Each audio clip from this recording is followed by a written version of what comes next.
Hey guys, Omni here. So I just got finished watching Batman Soul of the Dragon. I didn't realize this was already out, so I'm a few days late from the release date of this film. I don't have reaction highlights for this. This is just going to be a review. However, if you want to go over to my Patreon, which I just reopened, I have a full reaction watch along that you can sync up with your own footage of it, and you can get my reaction there.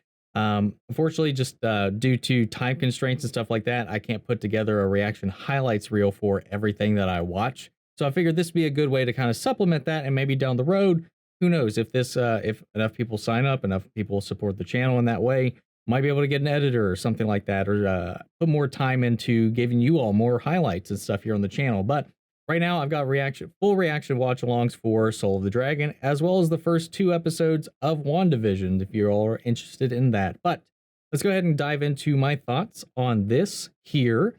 So this movie was really interesting. We reacted to the trailer not too long ago, and definitely had this 70s kind of vibe to it. The old school kind of martial arts films with a lot of the flair, the music of the time, kind of centered around that. A lot of homages and inspirations taken from Bruce Lee films, such as Enter the Dragon, especially in a lot of the imagery between Lady Shiva, Bronze Tiger, and Richard Dragon. Specifically, of course, then you have Bruce Wayne as Batman in here for the mix. And I thought it was a really playful, fun way to kind of set this all up. And the way the story unfolds in a way that it's just really interesting. I like it's kind of got a little bit of a tongue-in-cheek nature to it. It's fun. For being rated R, it's not as hard as some of the previous DC animations have been. So I was a little underwhelmed in that. It does have a very Justice League Unlimited, Justice League, the animated series kind of feel to the animation, and so it does feel like a little bit of a step back in the animation quality, especially after what I thought was really fantastic with Superman Man of Tomorrow and the previous DC animations. So it gave it a little bit of a nostalgic kind of charm for it. And I think that maybe that was the idea they were going for, to make it kind of work with this more like time capsule iteration of Batman fighting crime in the 70s with disco and the disco kind of oriental feel to the music and everything like that. I don't know. It was pretty interesting. But the story itself, it was a lot of fun. I thought the action sequences were really well animated.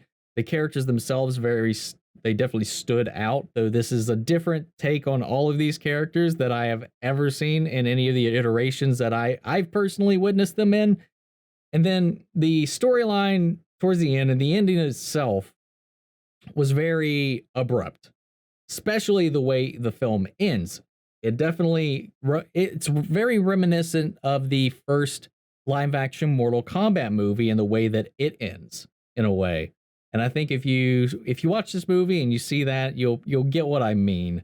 But the way that they get to that point, the way that they win the day and all of that, it's a little convoluted. There's a lot of it goes through all of the cliches in the end, and I don't know, it doesn't wow me by that point. I did have fun with this. I did enjoy the animation. Like I said, the way that the fights are choreographed and the animation is really honed in on making the fights feel very fluid and dynamic and authentic to like the old school martial arts films, by showing you all the movements, all of the technical aspects of the choreography and the combat itself. Watching it's not very exaggerated, not very super comic booky, and I liked it because it breaks down a lot of the fights in a very realistic kind of way. And then as the story progresses, it gets a little less realistic and it gets a little far-fetched and gets a little weird towards the tail end of it. This isn't by any stretch of the imagination one of my favorite DC animated films. It's just not. It was fun for what it is. I don't think it's anything anybody needs to go rush out and check out. But it's not bad. I still enjoyed it. But if this pops up on a streaming service or something like that, if you can get it in like a bargain bin or something like that, I would recommend it there. I don't see this as like a go out, you got to watch this one. It's no Justice League Dark, it's no Flashpoint, it's not even Man of Tomorrow, which I really enjoyed. definitely sets itself apart in that kind of way. Now, I'm not sure if this is going to tie into the connected tissue of Man of Tomorrow, which we know that at that point Superman became Superman, and Batman has already been active in that world for a while. Now, I don't know if it's been like 30 years, a while, 40 years.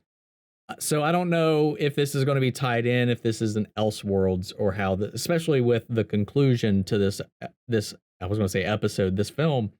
I don't know. This feels like a standalone, and I think that's what it's going to be. So, which makes me curious, like what's it going to look like when we get the Man of Tomorrow continuity Batman? What's that going to look and feel like? So I don't know. Guys, if you've seen this film, I'd love to know your thoughts on it. Let me know down in the comments below so we can carry on the conversation after the video. But that's all the thoughts that I have on this. Thank you guys so much for tuning in. I love you guys. Take care.